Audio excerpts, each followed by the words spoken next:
Hey guys, so we've been talking a little bit about specific details on gi chokes. And so there's one little subtle detail that I feel is perhaps overlooked by beginners. And so it's something that helps a lot, especially in actually basically any gi choke that you can think of, at least I can think of. And so there's this wrist movement that we're going to be talking about here. And so we're just going to go through a really basic, the cross collar choke from mount here first, talking about the wrist there. And so I'm going to be grabbing his collar here and then the opposite side.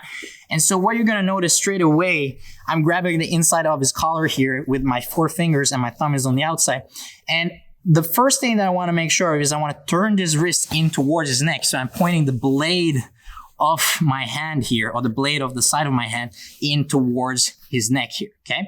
At the same time, I want to make sure that I'm really stiffening my wrist here so that I'm really strong with this arm, okay? A big problem is when you're really too loose and you're kind of letting your hand bend around his neck here, okay? So when I go for the choke and I try to squeeze, if my arm is bent, I'm basically giving him space to breathe here, okay? So I want to make sure my wrist is turning in towards him here and I'm really making a tight wrist pushing in towards his neck. So now I can get the choke, okay? So just the big difference between having a lazy grip here and pointing it in and staying strong and firm in your wrist makes a huge difference in this scenario.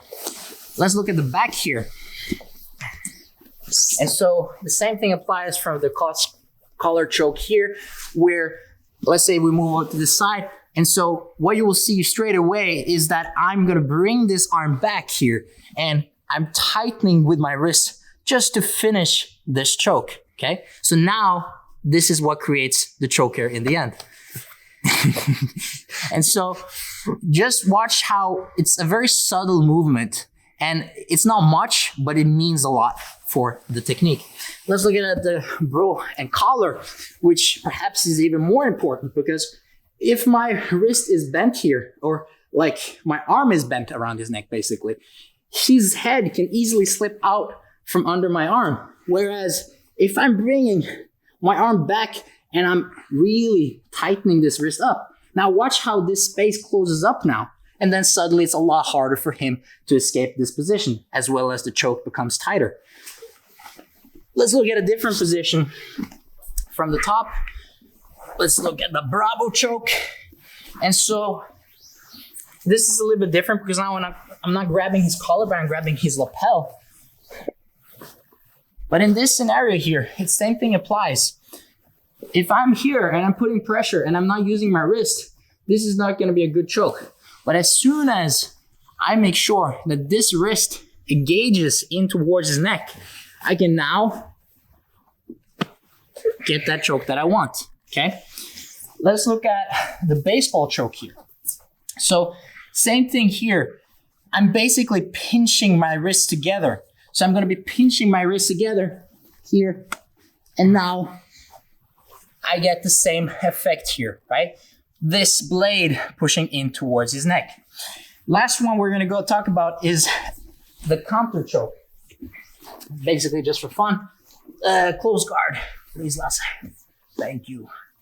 So not putting too much time here. I'm just going to be grabbing the far collar here and throwing my leg over.